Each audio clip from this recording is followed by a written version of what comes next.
Welcome back to the most professional StarCraft 2, with the greatest player of all time, the Zerg in the red, the finisher.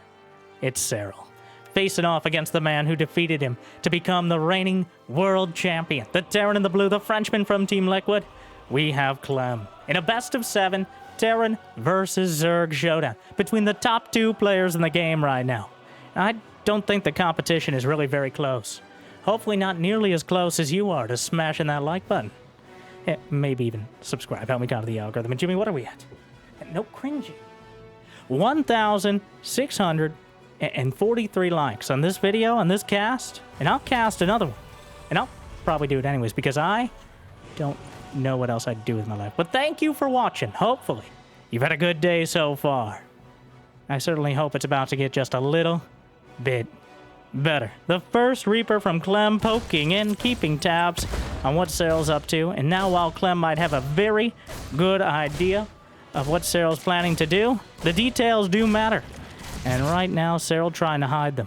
A third hatchery. He snuck the drone out well before and sneaks back in before Clem can come around with the Reaper. So starting things off here on Last Fantasy, which is actually one of the first of my many fantasies.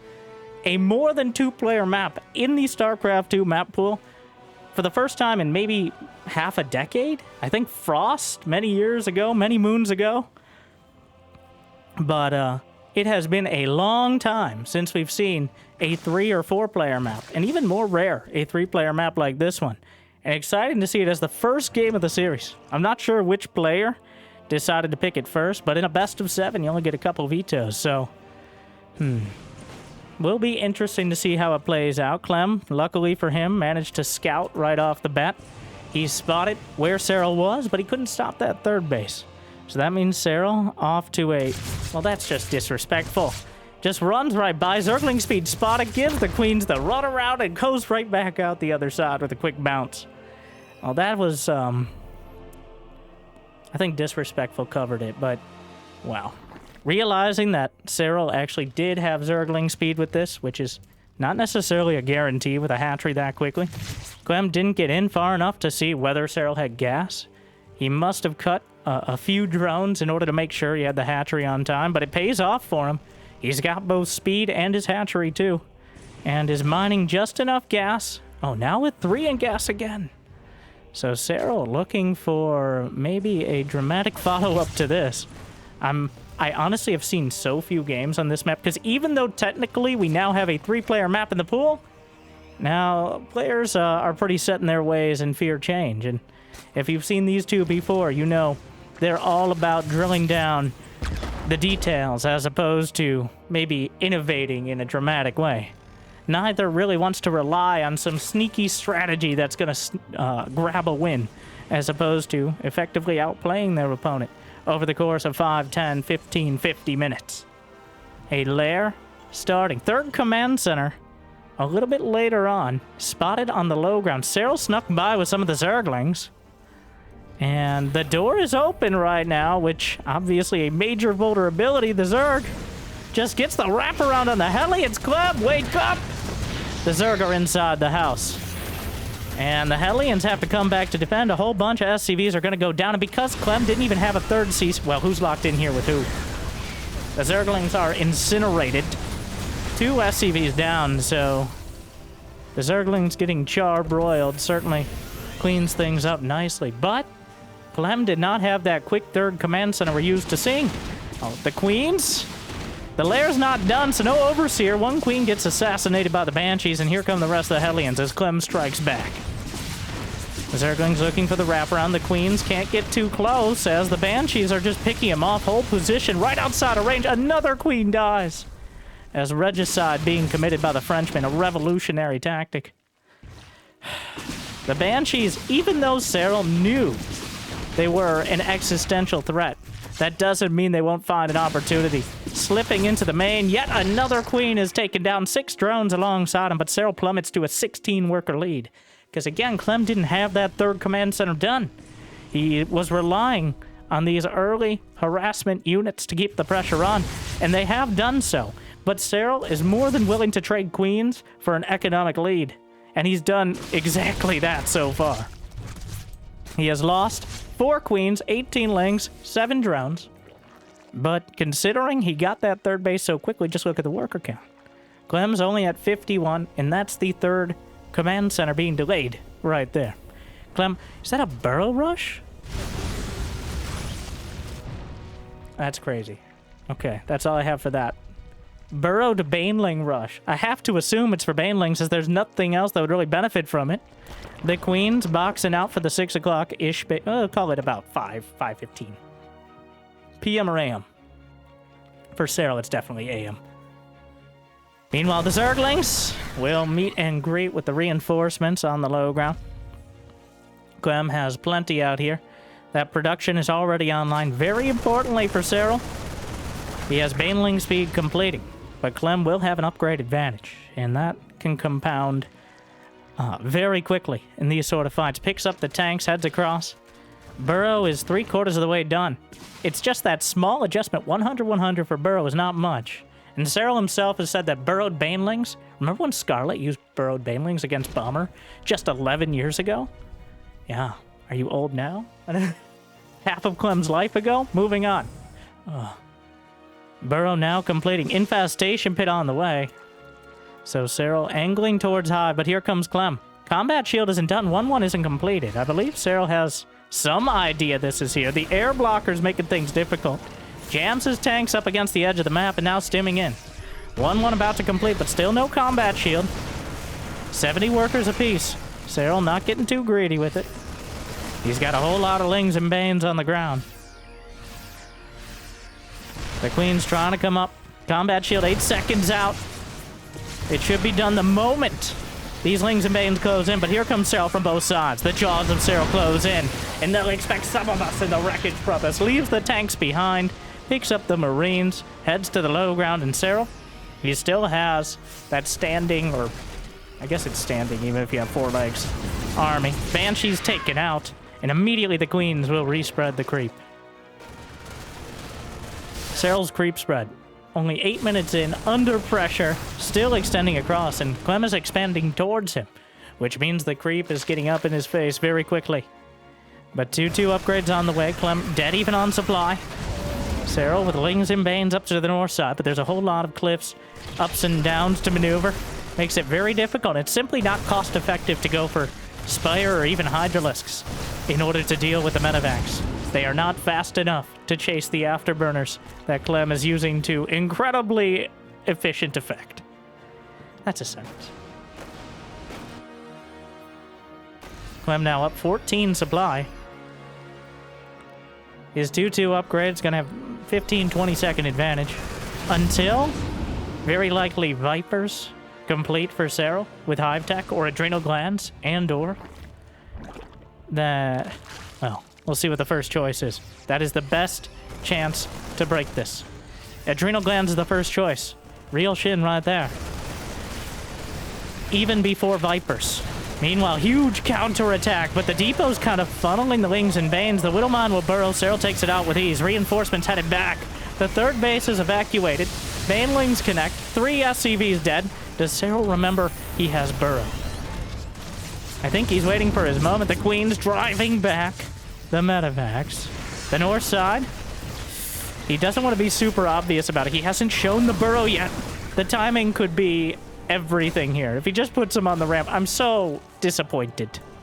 A scouting Baneling? What are you gonna do? Hit him with 1 Bane? I don't know what I expected. I don't even know if Clem... that's the sneaky thing. You keep hitting him with 1 Bane and they don't really realize what happened. And suddenly their medevac energy is gone. Playing the long game is Serral. He totally... If he had burrowed 2 Banes, he may have just won the game there. But, oh, a lot dead across the board. They've been fighting for a minute straight.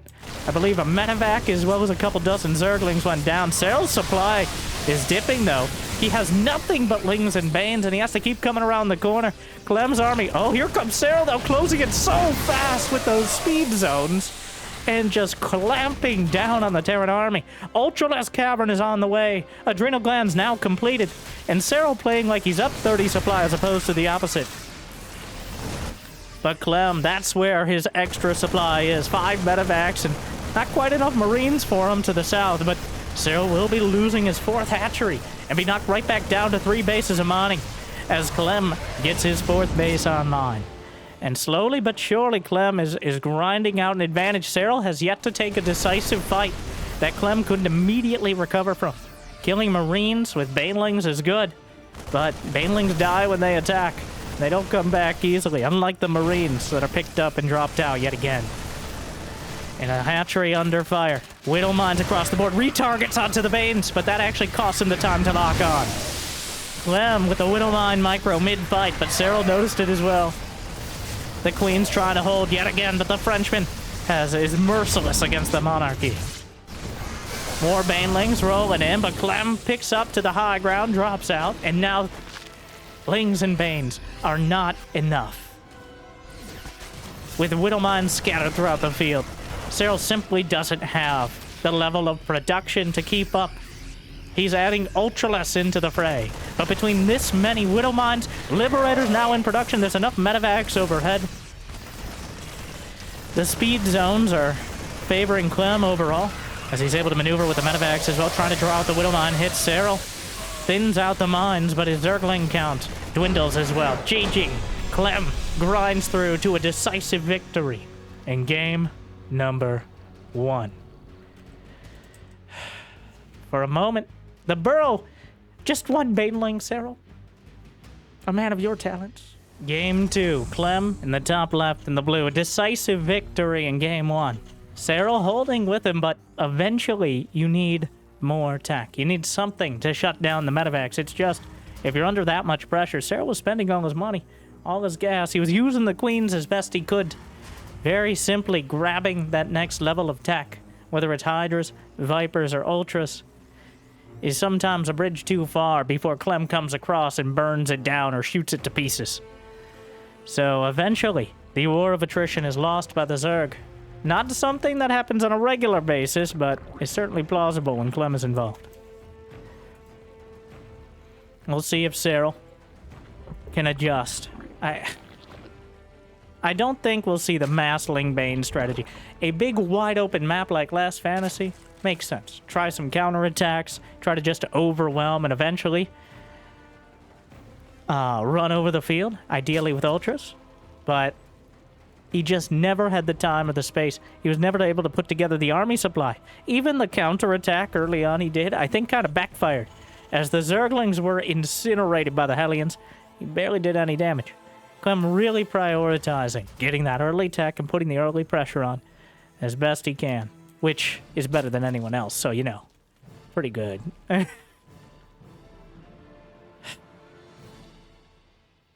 Well, SCV scouted. Clem, interestingly, not staying around to block the base. Didn't in game number 1 either, but instead just making sure Serral's not going pool first. Maybe he's tailored his build specifically for Serral's triple hatch sort of style. Because that last game, he certainly prioritized getting the economic damage done, despite the fact that Serral was at a pretty comfortable drone count. Wow, that Reaper just, I mean, if you get a drone, it isn't the end of the game. It isn't even that big of a hit, but emotionally, devastating. The emotional damage that a single Reaper can do, well, makes me want to flip the table sometimes on the ladder, but Serral doesn't seem like the type of person to flip any tables. He'd be like, it'd be much simpler to unscrew the table, remove one of the legs, file it down, and use it as a shiv in order to pierce your opponent's throat. So that way they cannot speak and tilt you with their silly words. I don't... Like, all right, Serral. How many men have you killed? I don't consider them men. Wow, goes for the creep tuber and gets... Brenda, did you see that? Susan, just... Not now. It's only game 2. Don't weird people... But he got away with it again! I know. I know he did. Sorry. Blacked out for... Queens. Trying to push away the Reaper, but again, Clem wanting to come in and pop the creep tumors. Those first creep tumors the most important, because if you can stop the spread early, it certainly slows down anything later. that first creep tumor and building up. Oh, he fakes it. It's a fake. And then he switches it to regular cloak, but he just wanted to pretend it would be quicker than it was, which is kind of hilarious. When you cancel an upgrade, you get all the money back. Same goes if you actually lose the building. Fun fact. But the queens bounced over to the side, and enough Zerglings, but Clem, keeping it lit so far. Serral not opting for roaches, actually has already adjusted and is getting an even quicker lair this game. Making sure he has access to an overseer early on. The banshees aren't able to cut his defenses up and leave them lacking. And by that I mean the queens, because the queens are pretty much both the early defense and economy and charisma. You're right.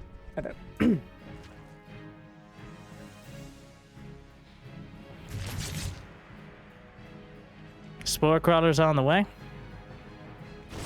Double engineering bay for Clem behind, but making sure he gets his second and third barracks first. Not a Maru level of greed.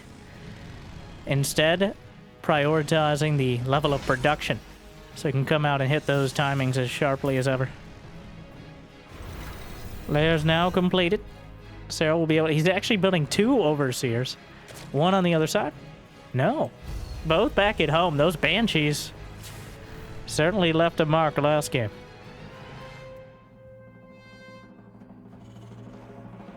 Clem comfortably mining from his third, puts it out there, knowing that between the Hellions and the Banshees, it's almost impossible for Serral to commit to some sort of counterattack. A lot of players, mostly Diamond League, but a lot of players are very reluctant to take their third until they feel like they have the army for it. But that's minimizing your potential income. And, well, speaking of, one of the Banshees got taken out by the Queens, probably not anticipating the Overseer to be ready so quickly. But both Queen's Guard here have an Overseer overhead. Hey. So, Serral adapting and making sure he has the defenses. And obviously Overseers can have some long-term value, as Rogue certainly has showed us, but not that long-term, just generally being able to scout in. And now a Hydralisk Den is on the way, as well as Overlord Speed. Now, Clem has gone for a much more macro-oriented build. He has focused significantly more on building up his economy and his infrastructure as opposed to incrementing out that timing. He's now got barracks 4 and 5 and a second factory on the way alongside the armory timed out to start those 2-2 upgrades. We'll see if Serral, with 79 drones, 4 bases done, has enough to hold. He's got 1-1 on the way as well, though a little bit Did you just come shot as a traitor in our midst? Alright, mines are a crutch. Though, one last mine does make things a little more difficult, as Clem forced to pull back immediately. He's holding on to the watchtower, with Hellions on one side, will hold with the Marines on the other.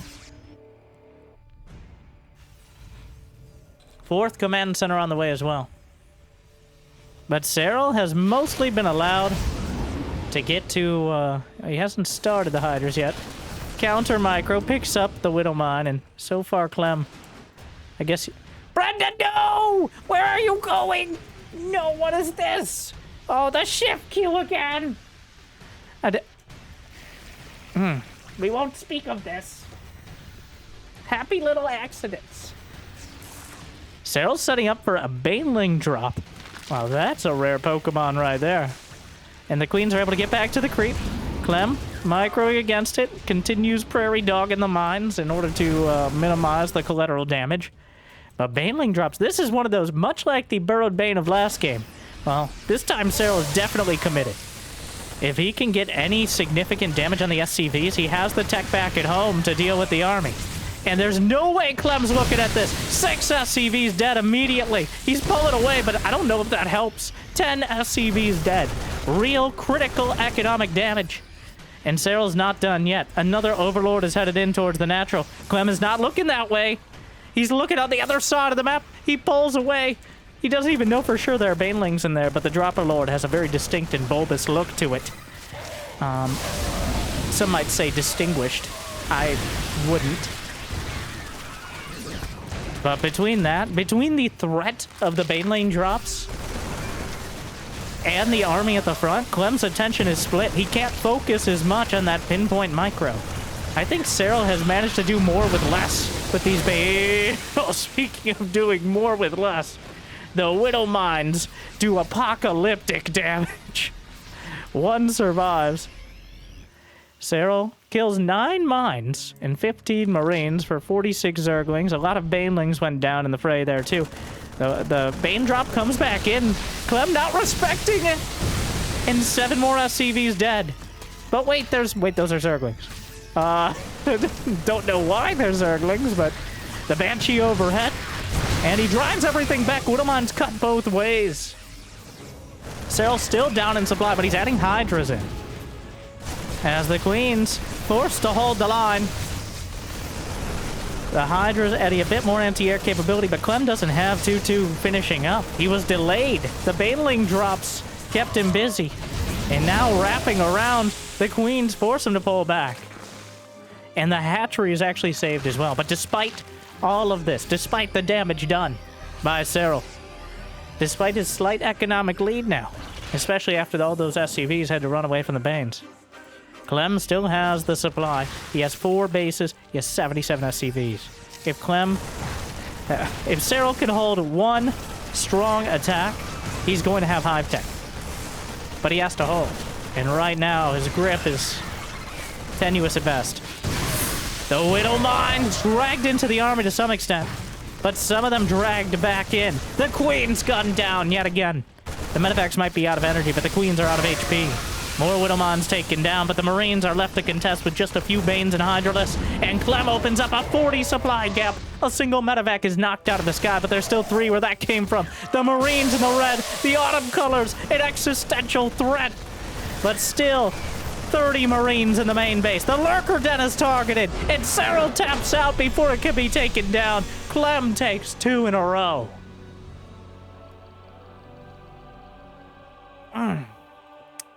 It felt like Serral adapted, but Clem, flexible as ever, held on easily.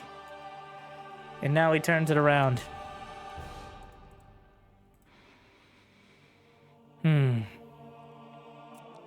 Well. Honestly, it's hard to pinpoint what went wrong with Widowmines. Alright, without the Lurkers, Serral also splitting his attention with the Bane drops. Alright, he was also making it more difficult for himself to an extent. And didn't handle the Widowmine pushes maybe as well as he could have and needed to. The amount of Zerglings and Banelings going down to single Widowmines was dramatic. So, Clem up 2-0 as we go into game number 3.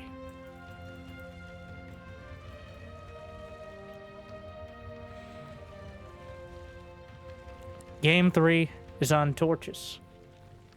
And so far, Serral being lit up by Clem, who is just not missing a beat. He may lose a few SCVs here and there, but Banelings, again, are not the cheapest unit. They may get a bunch of kills dramatically, but 25 gas apiece. And, of course, 50 minerals if you count the Zergling, which obviously you have to, because otherwise Banelings couldn't exist. Every Baneling is a Zergling who got promoted or, well, I choose to believe promoted.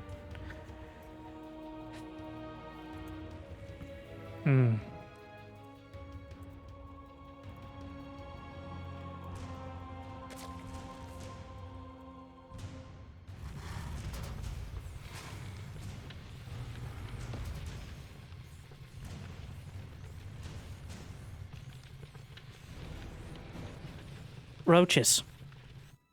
That is what we haven't seen. The kind of Ravager, Baneling style.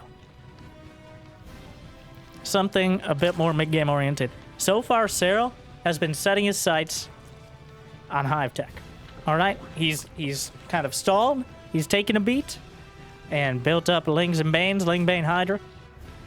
But he hasn't kind of stopped there. I think against Clem's sort of very mid-game momentum-based, Marine, Marauder, Medevac, Mine, Momentum style. At some point, you just gotta stop thinking about the future and start thinking about the now. And it doesn't get easier, but if you can overwhelm... Now, I'm not here to criticize the greatest player of all time. Now, Clem might have his number, but Serral, his number of winnings is certainly higher. This is awkward. So, Serral thinking about taking the gold mineral... Well, not the gold mineral base. There's a gold mineral wall between that and the third. The Reaper going to try to deal with it. He actually baited... I don't know how intentional that was, but either way, masterfully done. The same time as Clem body blocks the drone and gets a first blood kill on it. Well, so Serral baited Clem into thinking he was trying to take that base. So the Reaper immediately went there. I think Serral would have gotten away with this third either way. I think that was just saying, if you didn't scout, I'd take the other base, but you did scout, so keep my options open. Clem with 3 CC yet again.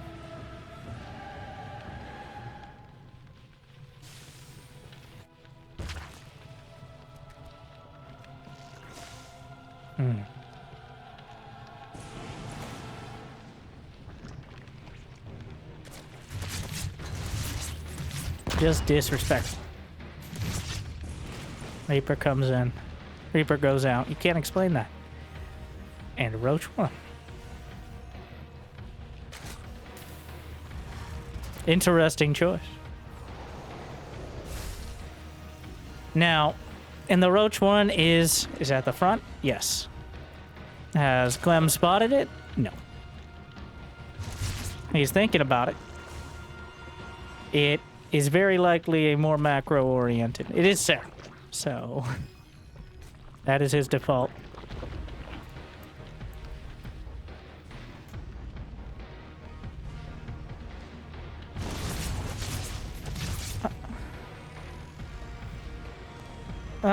Okay, wait.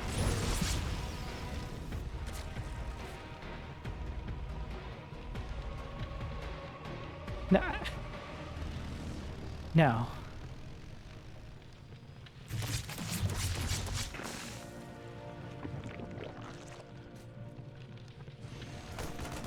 Clem has a fusion core. Is he battlecruiser rushing Serral? A Goomy bro at heart, but who isn't? Clem. On our first close air distance map.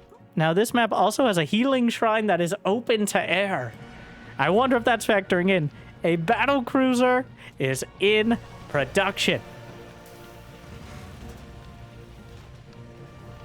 It's happening. Oh my. Now, so Serral's going to have roaches. He's already at 55 drones. And this is going to be a bio play behind. But the battlecruiser rush is a lot to contend with. It is not necessarily the battlecruiser itself that does the damage. It's kind of a symptom. It's a situation where sometimes the cure is worse than the virus. Okay? And I'm not talking about Cure, who I don't think would ever battlecruiser rush, but in order to deal with battlecruisers, the magnitude of response you must have is so dramatic that sometimes it's too much. He jumps to that back corner. It's a German taxi build out of Serral. He's going for the queen drop rush, but I think this is definitely going to throw a wrench in things. The battlecruiser has arrived. Sir, this is a message from... This is a message from the Hatchery Owners Association. This is restricted lair space. You cannot be here. Susan, I don't think he's listening. I don't... Meanwhile, the Zerglings overrunning the Hellions. The Queen's almost taken down the battlecruiser. The Roaches and Ravagers are breaking down the door. Serral has deflected the Hellions. He's pushed back the battlecruiser, and now Clem has nothing back at home to defend. Just a single battlecruiser is not enough. There were enough queens left over. And Clem is under heavy fire here. The battlecruiser is coming back to defend. Serral actually missed his corrosive bile on that last one. Finally finishes it off. The tank is taken down. The Zerglings inside the house. I don't think a battlecruiser is going to save the day now. And the queens have made it to the... We've arrived! They intercepted the battlecruiser on the way back. And with the creep provided by the Overlord so generously. 26 SCVs dead. Battlecruiser Ravagers actually land the corrosive bile. And the Overlord saves the day. I know you don't get enough credit. GG! Serral defends the battlecruiser rush. Clem did it in the first place, so some credit there, but Serral shuts it down about as hard as you ever could. A decisive victory. And while it might not be the most strategic one, he might not be able to take whatever he learned there and apply it to the rest of the games. Getting on the board is very important. Going down 3-0, even for Serral, is not something you easily come back from. So Serral is on the board. The battlecruiser rush, I think, has now been removed from it. So thank you to Clem for what is likely to be our clickbait here today. Like and subscribe. I don't blame him for trying it. Honestly, if he was able to use the healing shrine, he probably wasn't expecting Serral to come out with the outright all-in. But the build's broke for the finisher. And now we got a series on our hands.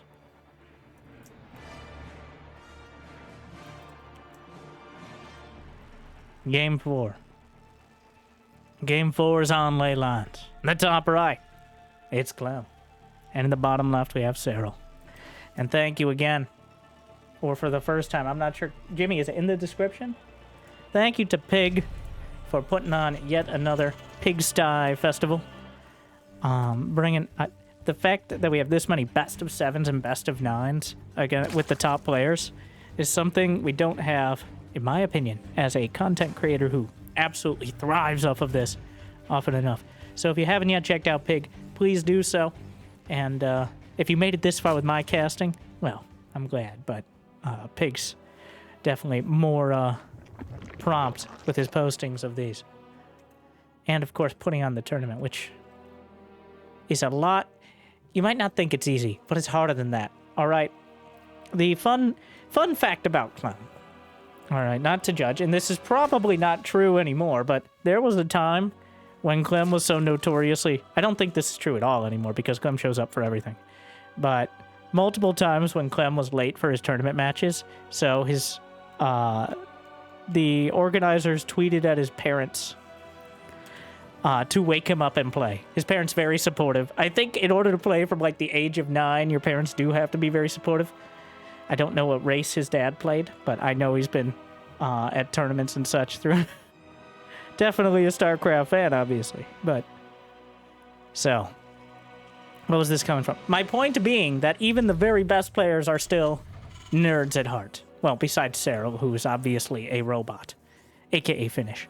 But this reminds me of Serral. Oh, how do you want to explain your build? It's a pretty standard business. It's like, okay, thanks, Serral. I mean, true, but that feels like a chicken and eggs. Moving on. But yeah, Clem definitely a gamer. I don't know why I say it like that, but AKA 6 p.m. being... Now I can empathize.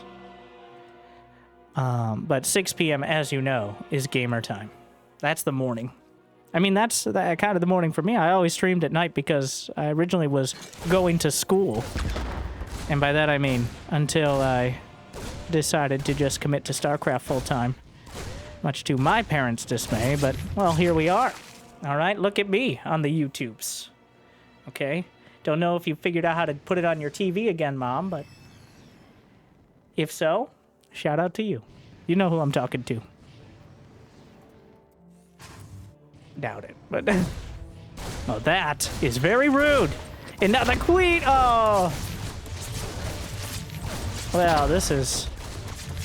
The queen... The SCV getting in on the action. Wait, tell me the SCV. No, didn't get the kill, but... emotionally.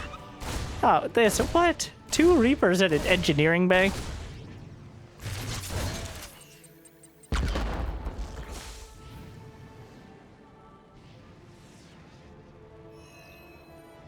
Clem is certainly not sitting back this time around. He wants to make sure he knows everything Serral was doing from the very start of the game, down to even how he can take his 3rd base. But he comes back. He's going for the queen. What a save. What a save! The queen lives. By that much. Clem committed complete... Clem has no okay, he has 2 Hellions. He may lose. Is he going to use that to... tuck in the Hellions, or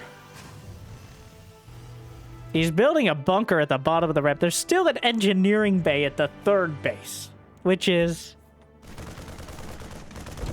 certainly something.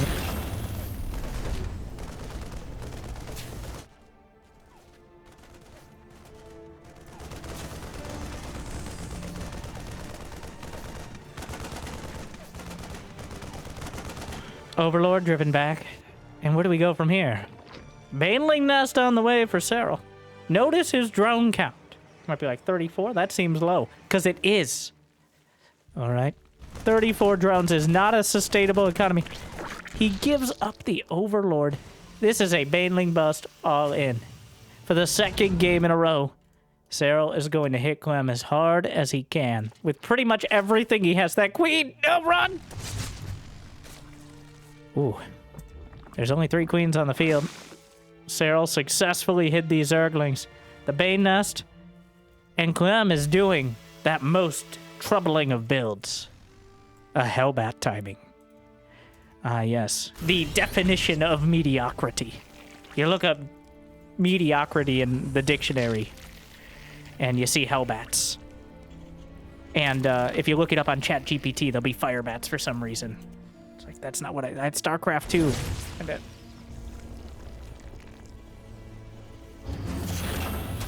Well, Mr. Zergachev, tear down this well, that wasn't so hard. There's enough Banelings to get through the secondary wall. The Zerglings, I mean, that should be enough Marines. Clem, target fire. 1 Bane is close. He targets the...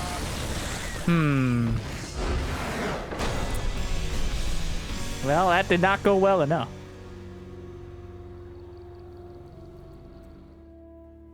Clem shuts it down, just like that. The same way Serral shut him down in the previous game. And now Clem on match point. Serral struggling to land real damage. A Baneling bust is so committed. You need to effectively win the game, as it's cost you almost everything to get there. So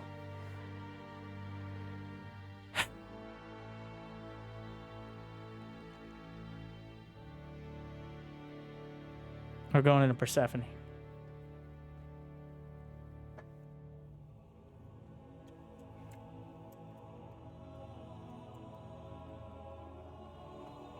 Game 5. Persephone. The bottom left, Team Liquid's Clem. And the top left is Serral from Team Basilisk. We have yet to see, so far, not a single ghost. Not because of their advanced cloaking devices, but because not a single game has gotten to that stage. Serral has tried for Hive Tech multiple times, but barely gotten to it before Clem was able to take him down. And the only game Serral's been able to take so far was that cheeky Battlecruiser rush, which is very strong, but maybe not against Serral. There's a reason Battlecruiser rushes are not a super regular occurrence. It's because when you have the multitasking, the APM of Clem, you can get a lot more. A Battlecruiser is a flying laser bathtub, all right? It has the maneuverability on your mother on a mobility scooter. It is not the most micro-intensive, even though it can be. But compared to Hellions, Reaper, Banshees, Clem can get so much more out of them. But for those with less deft hands and speedy multitasking, the battlecruiser is still a very viable option. But again, most people aren't playing against Serral.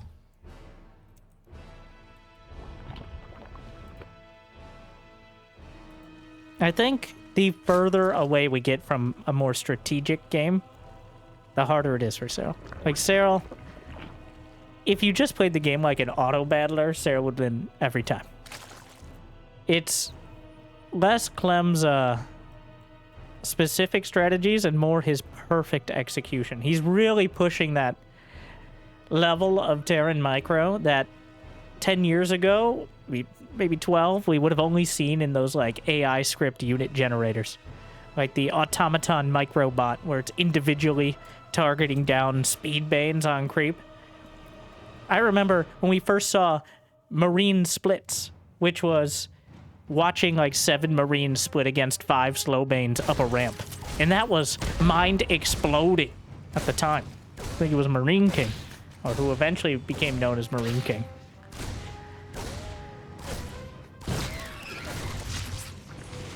But now, if you watch a gold player not split their Marines against Banelings, you're wondering if they're even awake.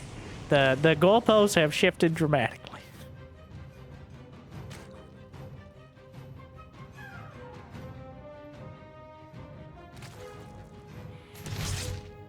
I do think, therefore I am. But roaches. I don't think Serral likes roaches. Roaches are, by definition, an ugly unit. They're not very subtle. They're a sledgehammer. How you use it, where you use it, it does matter, but they don't really fit that kind of smooth timetable of Zerg that Hydraling Bane can. It's just, the entire point of roaches is there's so many of them, you can't get rid of them easily. One of the most aptly named units in the game. So, we'll see if Serral reaches for him again. This is also quite a difficult map for Zerg if we go to the later game. As time goes on, Zerg players usually end up at the top line of the map. And then you have to go forward towards the Terran, which is usually the more dangerous area. But we're a long way off that. And if this series is any indicator so far, we may never find our way there. Couple Hellions Reaper. Cloak Banshee. Got the 1/1/1. Zergling gets in. We'll spot the cloak. He doesn't know for sure if it's a fake, but when it comes to the Barracks Factory Starport, the Destiny Cloud Fizz build, as some sort of fever dream called it. You can't really take the risk. Serral already getting the lair at 420 as the Hellions blaze onto the creep. The Queen battle groups zoning out each side. 3 queens enough to discourage most Terrans from even challenging them. Most.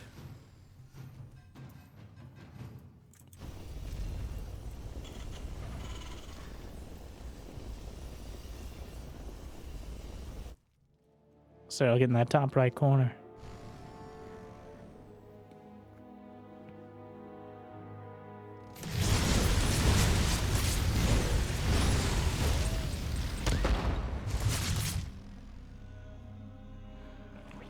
Baneling nest on the way. No roach worm. The Hellions adding up. The Zerglings slipping along the left side. Gonna try to sneak by before the Hellion. Oh, but the Banshees might spot it. I don't think Clem caught a glimpse. Zergling's gonna find whatever SCVs straight out to the third base. Hellions coming back to defend. Of course, Serral knows that's coming. But he gets in the natural as well. Even more SCVs gonna go down, stacks him up to try to minimize the damage. Serral's gonna end up with 6 kills, dropping a mule mid-fight. Is a bit rude. But the Terrans have never worried about that.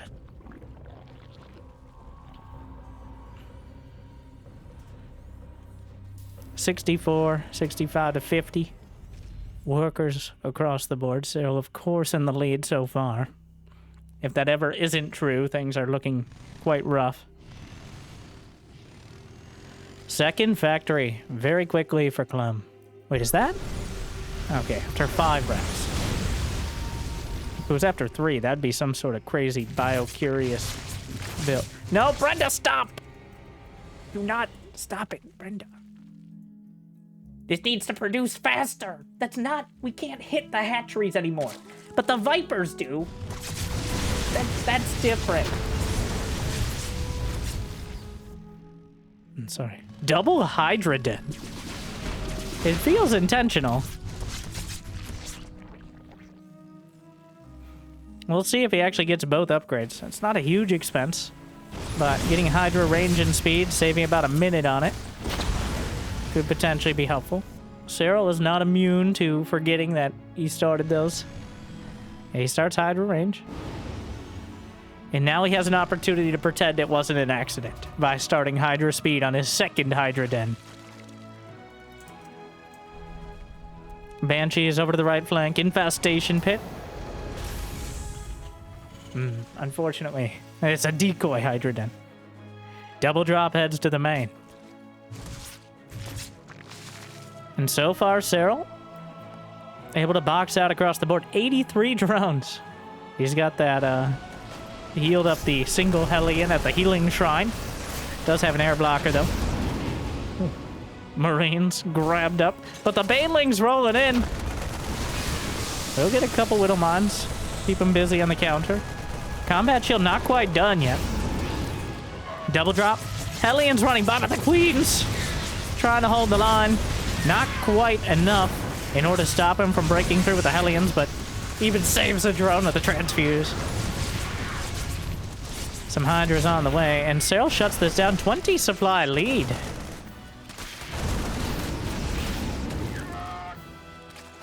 No hive started yet. Serral really focused on that mid-game, making sure he has enough units on the field in order to match Clem. We'll see if he goes all the way up to 200 supply before starting a hive. He has the money to start one now. The infestation pit is done. There's the hive. Hydra speed is about done, though. Lurker Den starts. That's the trajectory to deal with this, and is incredibly effective against mass Marines, mines, and medevacs. Well, not the medevacs, but, you know, what comes out of it. Is Drilling Claws done? Indeed it is. But the speed zones don't help you burrow faster. At least I'm 90% sure. More Widow Mines dragged or just taken out, and the Marines are routed. There's no medevacs to save them. They will be chased down all the way across the map by the Lings and Banes. And Serral, for the first time in the series, with a decisive mid-game lead. Lings and Banes drawing him in, almost takes out the medevacs with the Hydralisks. The Zerglings carried through, will block the base. No burrow to stop it, but that Zergling far too cute to land on. All right. We can gun them down, but we can't land on it. That would just be unethical. 3 medevacs towards the main, but the spores around the perimeter. We'll zone them out for now. And 6 lurkers on the way. Lurker range is entered production. And Serral has a real shot of getting to a late game army composition. There's the adrenal glands on the way as well. Serral closer to maxed out. Gonna knock out these Widowmons. Drilling Claws not enough here. Meanwhile, a whole bunch of Marines darting into the natural. The Zerglings, the Queens! Wow, the Queen's Moot has gathered. A Widowmine catches a whole bunch of Lings and Banes on the way out, but Serral's already rebuilt a few dozen more Zerglings.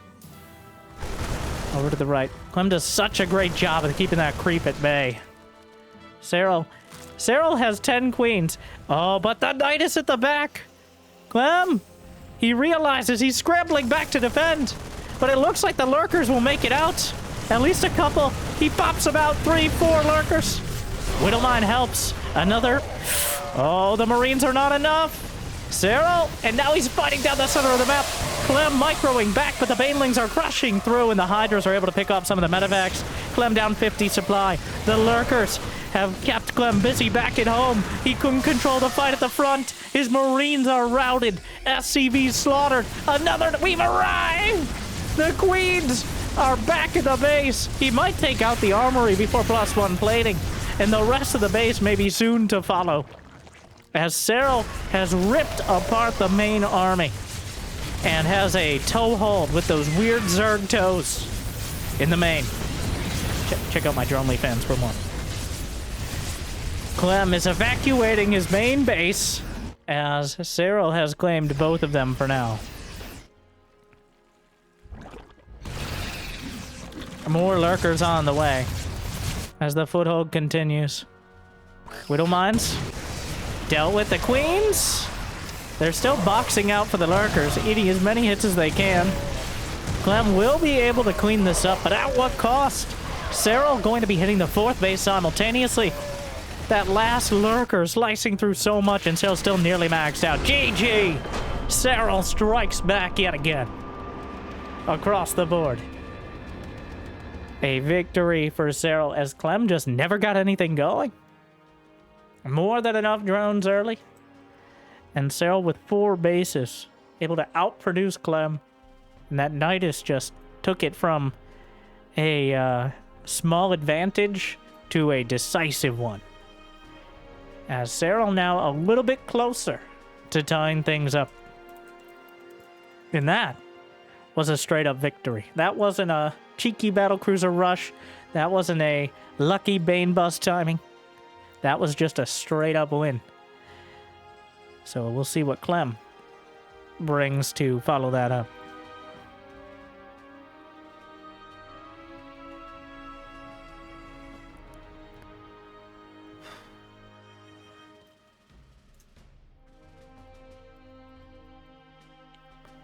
Game number 6. Wasn't sure we'd make it here, but Serral holds on Tokamak.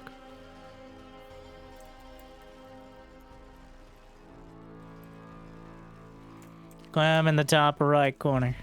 Serral in the bottom left. Unfazed. Honestly, that was the strongest game yet. Knew exactly what he wanted and got it done. Not like he's just adapted as time goes on. Getting a quicker lair to deal with the Banshees. Making sure the Hellions are mitigated.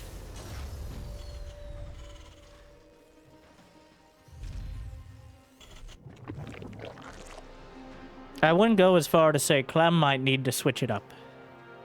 Think we're still not quite at that point. But this game will certainly decide it. One way or the other. That's kind of how it works. Hashtag deep.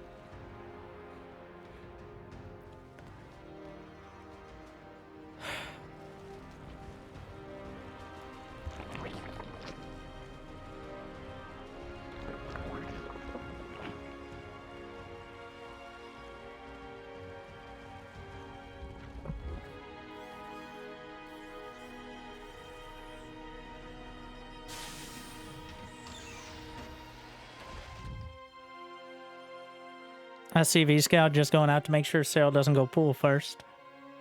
Sneaking those Zerglings by before the Reaper. So, it's just a matter of where you put your Reaper. If they go pool first, you pretty much have to keep the Reaper back at home. You can tell by the hatchery timing as the SCV goes across. Oh. Drone sneaking. Serral deliberately evading exactly the timing of the SCV in order to get the drone out. And he knew the timing of the SCV with the Overlords on the other side. He actually maneuvered around the vision with the drone to put it in position so he could get his 3rd on time. And he will be able to do so yet again.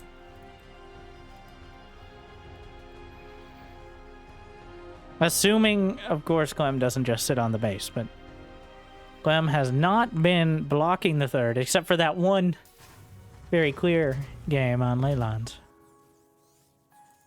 Reaper gets a Zergling. 3rd base on the way.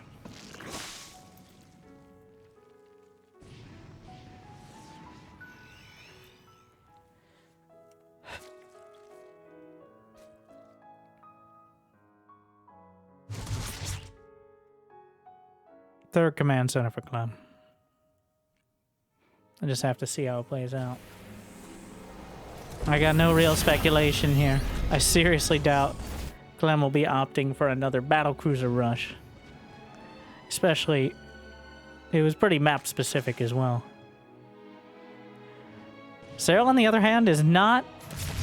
I can't rule out something like a Nidus all-in. Last game was a Nidus as a tactic as opposed to a timing. The timing was as soon as possible, but not as some sort of game-winning move.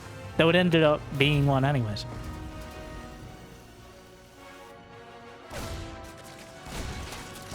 Clem knows the exact timing of Zergling speed. Right around that 330 mark, he should be able to get out before any Zerglings can chase him down. In fact, Serral only has like 2 or 3. Liberator. Don't you dare do hellbats. Alright, we've had enough mediocrity for one day.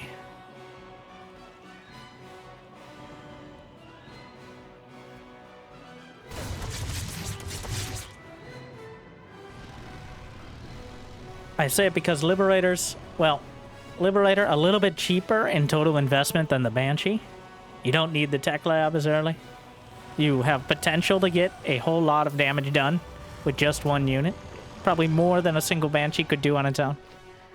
Also, very technically, they have an anti-air attack. Sure, it might hit like a pillowcase, but eventually that pillowcase will slap the overlords around until they just decide to die out of self-pity.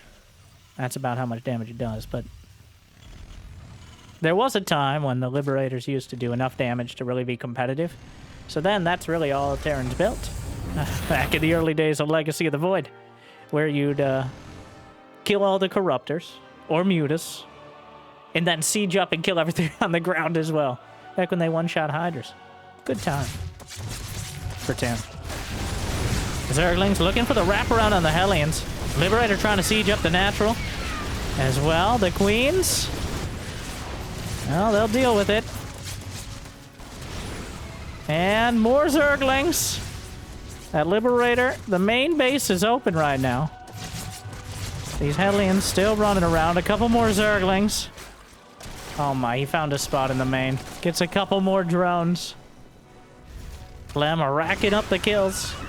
Though, Serral, this is a moderate inconvenience. It isn't a game-ending amount of damage by any means. He knows the Liberator. You can't recall a Liberator, so not this patch. Where's that Spore Crawler coming from? The Spore Crawler is scampering from the... Get over! Zerglings in the third, but the Spore Crawler is moving from the third base all the way back into the main. We'll see if the Liberator ends up coming back in at all, but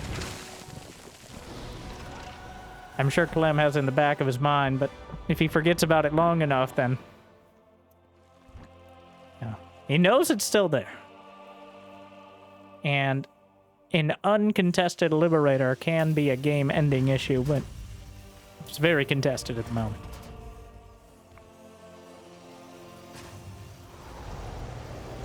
1-1 upgrades, advantage to Clem. But Serral has 72 drones, he's got 4 bases, creep spread looking real good. Another side effect of not going Banshee is less control over the early creep. Without those Banshees alongside the Hellions on the edge of the creep. Hey boys, in the pipe 5x5, am I right? As the Changeling, I think, spotted the double drop headed out. Serral moving into position to intercept. And without combat shield or 1-1, Queens and Ling should be enough. I'm trying to target him down. Combat shield completing.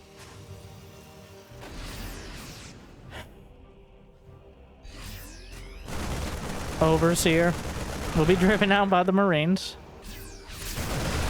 No Baneling speed yet means target practice for Clem. The Liberator remains. Maybe at some point the drops will come and take out the Spore and free the Liberator from its prison. Because apparently Serral can put Clem in the corner. Hey boys, you want a piece of meat, boys? Ooh. Yeah, show me where it hurts. Who is this guy?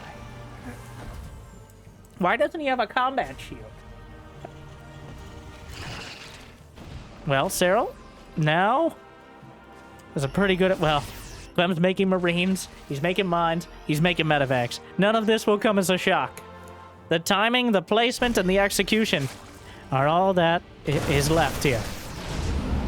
That's a whole lot of it.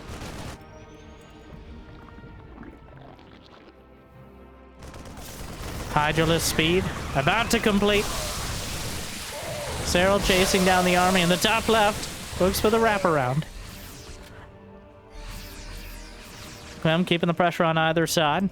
Serral just now starting the infestation, but he's clearly adapted, really focused on having that mid-game composition. Enough army supply to actually deal head-on with the armies, as opposed to just trying to buy time until Hive Tech.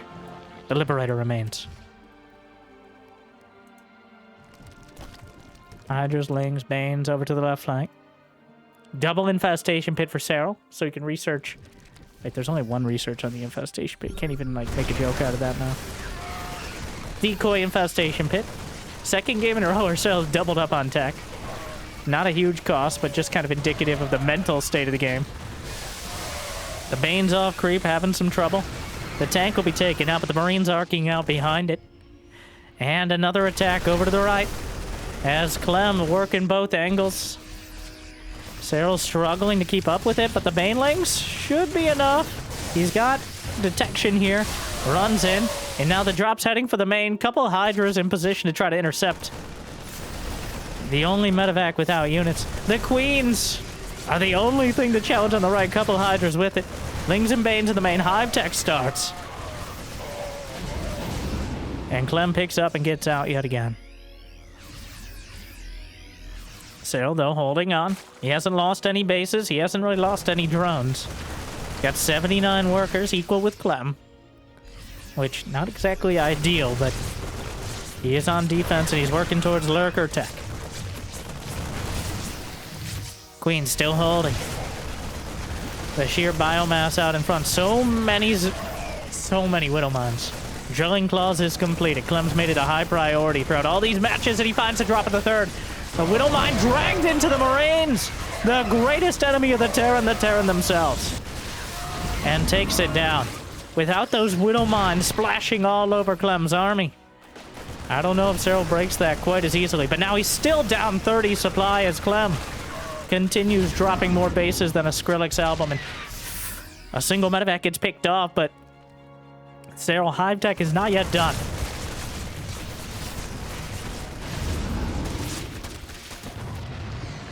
He holds for now. If he can get the lurkers, if he can get lurker range especially, it becomes a little bit easier. But Clem is leaning on him right now. And Serral is not far from breaking. Clem maxed out. The drop in the bottom right taken out. The Banelings, Widowmon's not finding huge connections, but the army thinning out dramatically. The first lurkers, but the hatchery is targeted. The Widow Mines will eat many of the shots as well. Marines and Marauders kind of taking the wrong road coming in. A single lurker out in front, Clem. Not the most cost-effective fight. Over the last 2.5 minutes, Serral has actually gotten the better end of things. He's killed 21 Widow Mines and the Liberator. Must have come back in or a select all army. I don't believe there are any Vipers on the way. Some Ghosts in production. But the Hydras close in, almost knock out the medevacs. Clem maintains a supply lead, but Serral, he doesn't have lurker range. But stock lurkers are still pretty good. Obviously, lurker range is a priority as soon as he can get it. Starts it now. The lurkers are holding the line. As Clem again, looking for weakness. A couple Ghosts, a bunch of mines. Marines and Marauders, of course. A single lurker transfused to save the day. It's drawing a lot of fire. The Widow Mines throws in another set. Deals with it. The Banelings connected to an extent, but the Queens are gunned down as well. The drop still pressing through. Snipe knocks out a lurker, but there are 4 more where that came from. Lurker range 20 seconds out. Serral still hold. Clem, though, has 5 bases. He's pumping out Ghosts. adding Liberators back into the composition. He is fully prepared to deal with lurkers directly. And Serral is struggling to reestablish that 5th base, something Clem already has. The Ghosts lining up their shots. Knock out 1, 2, almost 3 lurkers, but a transfuse in between the shots saves the day. The Queen itself won't survive, though, and snipes right past it. A second. Oh, the lurkers over to the right, eviscerating more Marines and Marauders. And Clem, still at 200 supply, but Serral has clawed his way all the way there. 7 lurkers in production. Burrow speed about to complete. The adaptive talents for Serral as well. He has survived under the onslaught of Clem's Terran pressure, and now finally finds an opportunity for the counterattack. The Zerglings and Banelings diving into the base. The Widowmine does not fire off. The lurkers are joining into the fray. There's no anti-air for the Liberator, but there are too many targets to easily kill. 13 SCVs dead. And Clem, without enough back at home to defend, I think suffering from success. He was maxed out without many reinforcements coming out. Now has to send the drop back to defend, and that means a lot of pressure has been taken off Serral on the other side of the map. Look at the supply. Serral has turned it on its head. The lurker will hold 178 to 140 supply. The hatchery may be taken out, but at what cost? Hydras take out the Liberator. Serral 177 to 135. Plus 3 Carapace about to complete. Lurkers holding the bottom of the ramp out of the main. 36 SCV has been sent to the unit's loss tab. And Serral is looking to bring this series to game number 7. Clem must have perfect control throughout this next fight, and instead loses half a dozen Ghosts, a whole bunch of medevacs, even more SCVs. Liberator sieging up. The lurkers are holding a picket line.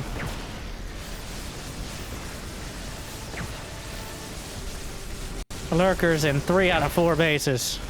Maybe 4 out of 5.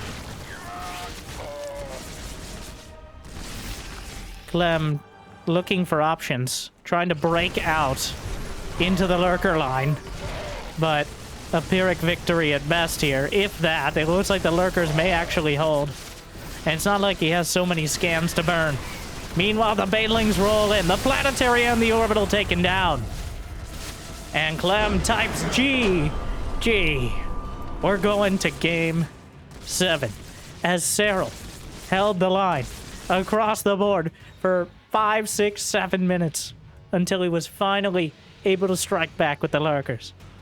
Clem convinced he could get the damage done. But he went a little too far, he dug too deep, and possibly too greedily. And that brings us to the ace match. Game 7 between the top 2 players in the world, and with the Esports World Cup coming up soon. A couple months if you're watching this on the first day, and thank you, like and subscribe. One of the first 10 million. Optimistic. Tell your friends, tell your grandparents. Tell their grandchildren. Wait, that's you in this scenario. Confusing. Either way, tell everyone. Alright. Game 7. And, well, I hope you like sand. I hope you don't fear it. Because fear is the mind killer. Hopefully Serral has a mind killer. Because we're going to game number 7. Game 7 will be on Sandworm.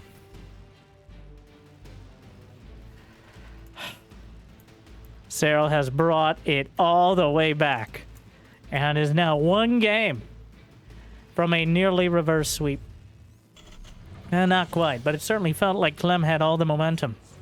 He tried the Battlecruiser rush, and that may not have given Serral the advantage, but it was proof that he could win. And while Serral has beaten Clem many times before, a little bit less in the last year or so, I think it was the kind of break he needed in order to warm up a bit for our more long-winded games. Bringing us here. Thank you again to Pig for putting on these incredible tournaments, make sure to check out the link in the description to Pig's channel. Also on Twitch most days, The Real Passion. And thank you for watching. Like and subscribe and all that. I try to show good games to the fans. Not every day do we have Clem versus Serral, but if you see, no matter what the title or the thumbnail, just know that a surprising amount of effort and work goes into finding the good games for the fans, even between the best players. Now, every time Clem and Serral face, you're probably going to see it. But when it comes to players who are slightly further out of the top two, there is quite a process in making sure that both the quality and quantity of your time here is hopefully valuable. And it makes your day arguably a little bit better. Game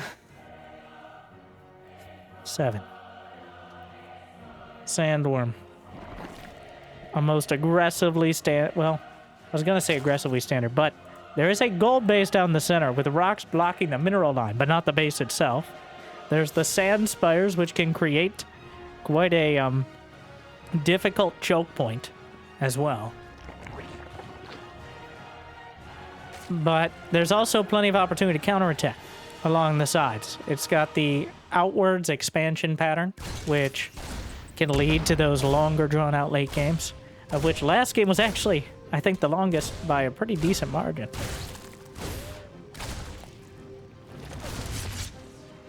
Yeah, first time we're seeing ghosts, and Serral demonstrating why Clem is probably trying to avoid that stage of the game as well. Once Serral has all the tools,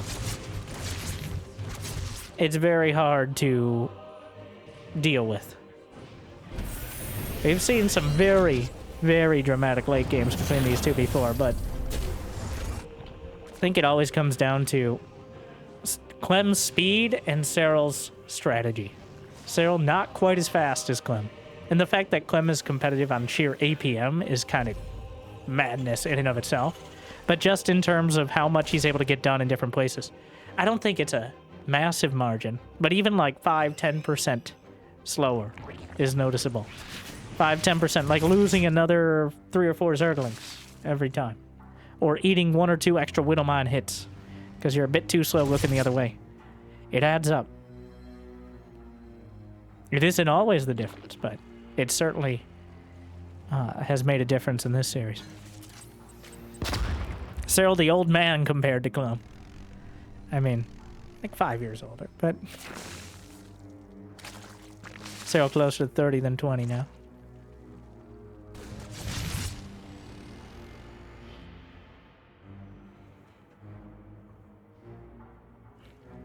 Cloak Banshee, Hellions on the way. Roaches, Sloach is the choice.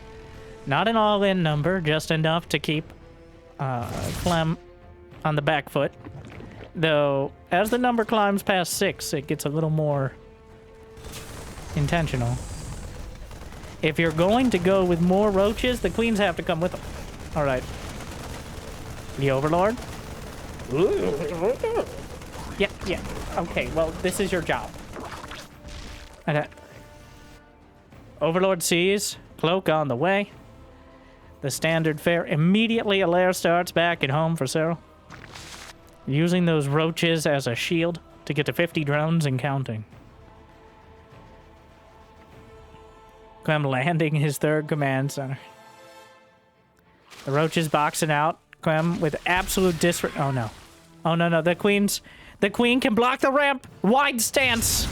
Oh, the grenade. The grenade can bounce the queen out of the way. Throws the grenade. But wait, there's another queen. Pulls the mask off. There's face paint beneath. I think he noticed it. So this gets 5 drowns. It was not worth it. Serral deflected that with not ease, but that was not a cost-effective engagement. A second Spore, just dodging the hits with it. Clem following this up. He's got Stim and +1 on the way. Double Evo Chamber starts. Serral going to be going for Roach speed this time around.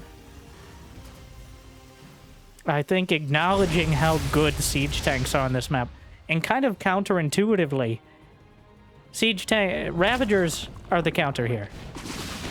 Even though siege tanks are amazing against Roach Ravager, there's so many little positions you can tuck your siege tanks into that without Ravagers to help dislodge them, it becomes a near futile endeavor. Like, Lingbane just won't get it done. Very sad. Oh, body blocking with the Hellion! Alright, is he gonna get it? Oh, no. Brenda, you gonna say anything? I've said all there is to say, Susan. I feel like there are some choice words we could... I don't want to get demonetized again, Susan. How many times do I have to tell you? Wait till after. All right. I'm writing my manifesto. Oh. Sorry, I blacked out for a moment. Rushing to Hive. Serral gonna try to jump up, probably to Vipers, while going for the Roach Ravager. But Clem will spot the Hive on the way. And I think that's a trigger to get aggressive. You have to slow that down. You cannot let Serral just get high, even though you delayed the 4th. +1 is done. Combat shield on the way. Clem's moving out. 1-1 in production.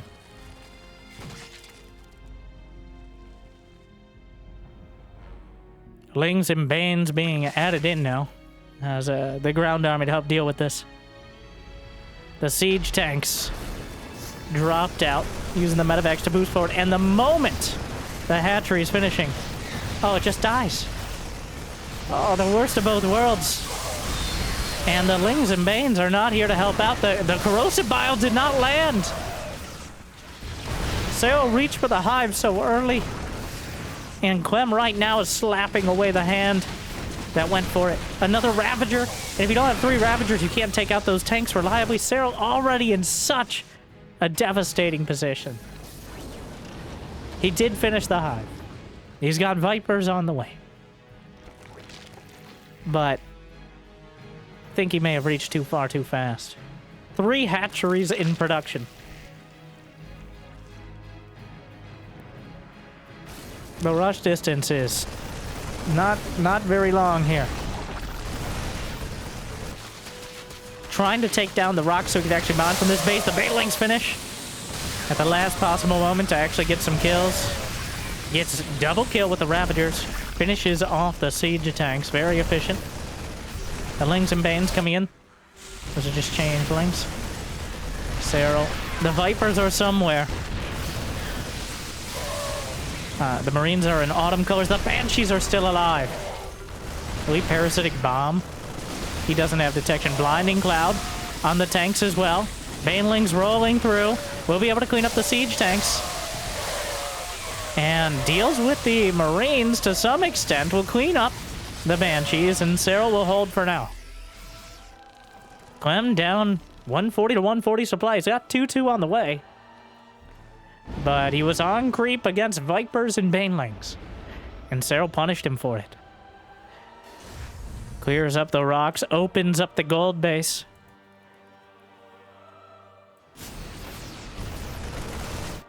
Spore Crawler scampering away. And now Clem can work through that center spire location. The sand spires filtering through so many units. I don't believe Ravagers nor siege tanks nor your mother could fit through there. But the Marines can slip through. Banshee takes out a medevac. Gonna lose a couple queens. The Vipers do not have much energy. Used 1 parabomb. Think he has enough for 2 abducts, very importantly on those siege tanks. Serral's mining from a gold base. Mining cloud opportunity. Spreading out, trying to get as much as he possibly can. Here comes Serral. Yanks the tanks over the top, but they still get a couple extra hits off. Bit of an awkward engagement angle as the sand spires are filtering the Lings and Banes. But Serral holds. He's got adrenal glands on the way. He's got that gold base mining, which means he now has an income lead of sorts. It's not massive, a few hundred minerals a minute, but it's adding up. And now Serral has the supply lead. The upgrades, though. 2-2 just finished for Clem. He's going to use that advantage as best he can. Slurps up the Marines. They'll expect one of us in the wreckage, brother. A medevac, a strong gust of wind would take it out, but it's not enough. It's a calm day here on Sandworm. Siege tank on the low ground. Serral's creep spread has been beaten back where it matters, though he still has some off to the right flank. 180 to 180 supplied in Game 7.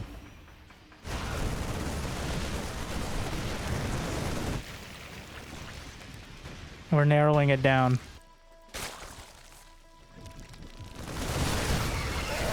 Parasitic bomb yanks out the tank. Does he have enough for a parabomb on the medevacs? Doesn't look like it. Adrenal glands 2-2 about to complete. Ultraless cavern is on the way.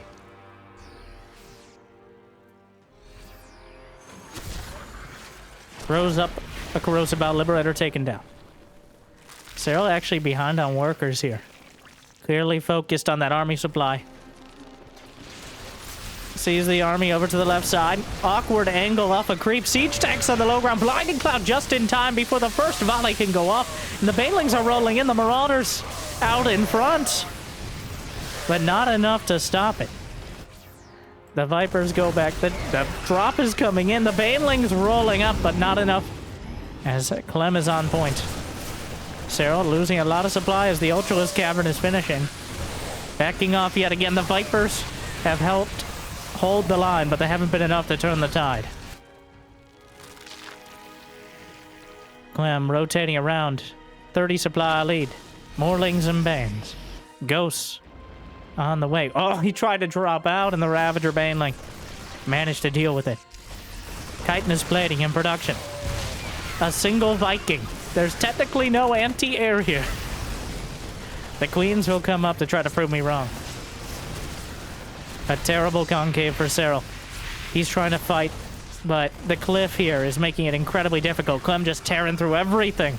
Serral's going to have to commit all of his forces. He's got chitinous plating on the way, but no ultras in production. Big counterattack. The Zerglings, but the door is shut. Just in time. The Queens will get gunned down. The majority of Serral's army down on the low ground. Couple siege tanks dragged in. Widowmine is dragged out. Banelings connecting, but the vast majority gunned down. Zerglings intercepted by the reinforcements. And Clem, 50 supply lead. Serral again. He reached for the Ultras and was shut down before he could get there. He reached for the Hive and he was hamstrung. And he reached for the series, but could not achieve it. Clem takes it. 4 games to 3. We had a little bit of everything. The early cheeses, the crazy rushes, and the back and forth macro. But Clem reasserting himself by the end.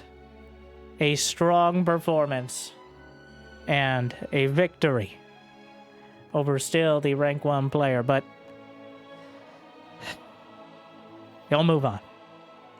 Thank you again to Pig for putting on the Pigsty Festival. I look forward so much to more. And I hope it made your day a little bit better. Make sure to check out Pig. Link in the description. If you got the means of motivation, we also check out Patreon or YouTube membership. Though I hear liking and subscribing is still free. At least for now. So thank you to our Mule Tier patrons for bringing in the extra minerals. Big Jiggy, Devin, Door, Kate, Mario, Random Guy, and Suit. I'm glad you still enjoy everyone. I hope I made your day just a little bit better. And make sure to check out Serral versus Classic if you haven't yet. One of the most intense, maybe besides this one series he's played. Something about Serral's new Mass Broodlord strategy clickbait. There's a bunch of Broodlords in the thumbnail. Be awesome if you could check that out if you want to see some more Serral. No, I look forward to more soon. So thank you for watching. I'll see you next time. Good luck. Have fun. Congratulations, Clem. Stay chill.